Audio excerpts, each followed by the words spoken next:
Your daily dose of inspiration. नमस्ते। चलिए एक सवाल से शुरू करते हैं।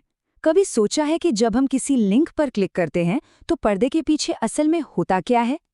आज हम इसी दिलचस्प बातचीत के बारे में जानने वाले हैं, और वो भी बिल्कुल आसान भाषा में।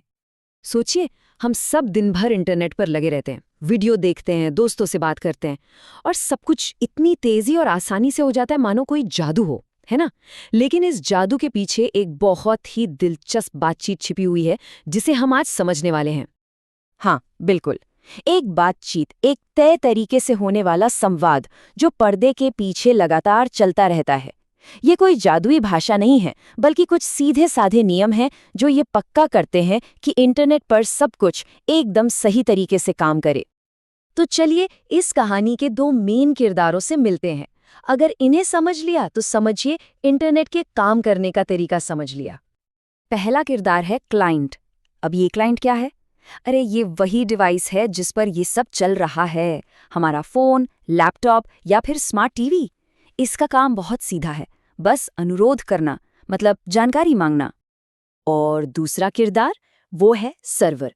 सर्वर को हम इंटरनेट की एक बहुत बड़ी लाइब्रेरी की तरह समझ सकते हैं। ये वो जबरदस्त पावरफुल कंप्यूटर्स हैं जहां सारी वेबसाइट्स, वीडियोस और सारा डेटा रखा होता है। इनका काम है क्लाइंट की रिक्वेस्ट को सुनना और फटाफट सही जानकारी वापस भेजना। अच्छा, ये सब सुनने में थोड़ा टेक्निकल लग रहा होगा, है ना? तो चलिए इसे एक बहुत ही आसान रोजमर्रा के उदाहरण से समझते हैं। एक बार समझ लिया तो हमेशा के लिए याद रह जाएगा। सोचिए कि हम एक रेस्टोरेंट में हैं। जो क्लाइंट है वो है ऑर्डर देने वाला ग्राहक, और जो सर्वर है वो है किचन, जो उस ऑर्डर को तैयार करती है। कितना सिंपल है ना? तो देखिए होता क्या है। ग्राहक यानी हमारा डिवाइस एक ऑर्डर देता है। वो ऑर्डर सीधा किचन में जाता है, यानी सर्वर तक। फिर किचन उसे तैयार करती है और वापस ग्राहक तक पहुंचा देती है। बस इसी चीज को टेक्निकल भाषा में रिक्वेस्ट रिस्पॉन्स साइकिल कहते हैं, और यही इंटरनेट पर होने वाली हर एक बातचीत का बेस है। तो जब हम ब्राउज़र में किसी वेबसाइट का नाम लिखते हैं ना, तो असल में हम एक ग्राहक की तरह ऑर्डर दे रहे होते हैं। और कुछ ही सेकंड में जब वो वेबसाइट हमारी स्क्रीन पर खुल जाती है, तो ये सर्वर रूपी किचन है जो हमारा ऑर्डर हमें दे रही है। यही चीज़ तब भी होती है जब यूट्यूब पर कोई वीडियो प्ले होता है या इंस्टाग्राम पर कोई फोटो लाइक की जाती है।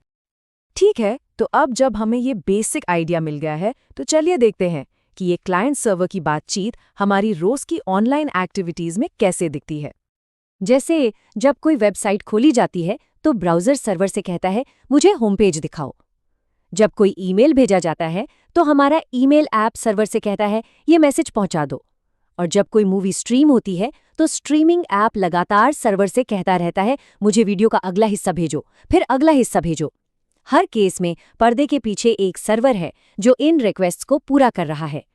तो सवाल ये उठता है कि ये सब इतना ज़रूरी क्यों है? ज़रूरी इसलिए है क्योंकि ये जो सीधा सा क्लाइंट सर्वर मॉडल है ना, यही पूरे मॉडर्न इंटरनेट की नींव है, उसका फाउंडेशन है।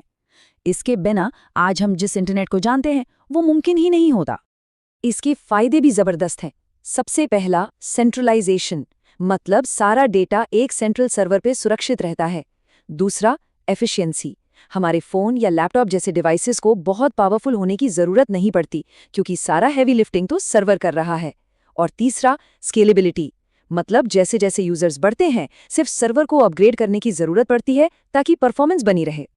तो अगली बार जब कोई वेबसाइट पलक झपकते ही खुल जाए या कोई ईमेल सेकंड्स में पहुंच जाए, तो याद रखिएगा, पर्दे के पीछे मांगने और देने का एक बहुत ही सिंपल लेकिन पावरफुल डांस चल रहा है जो हमारी इस पूरी कनेक्टेड दुनिया को चला रहा है। लेकिन चलिए इस बातचीत को एक दिलचस्प सवाल के साथ खत्म करते हैं। अभी तक हमने देखा कि एक डिवाइस या तो मांगता है या देता है, पर सोचिए क्या होगा जब हमारे अपने डिवाइस दोनों काम करने लगे, क्लाइंट भी बने और सर्वर भी। इस कॉन्सेप्ट को पीयर टू पीयर नेटवर्किंग कहते हैं, और ये एक ऐसा सवाल है जो हमें इंटरनेट के भविष्य की एक झलक दिखाता है।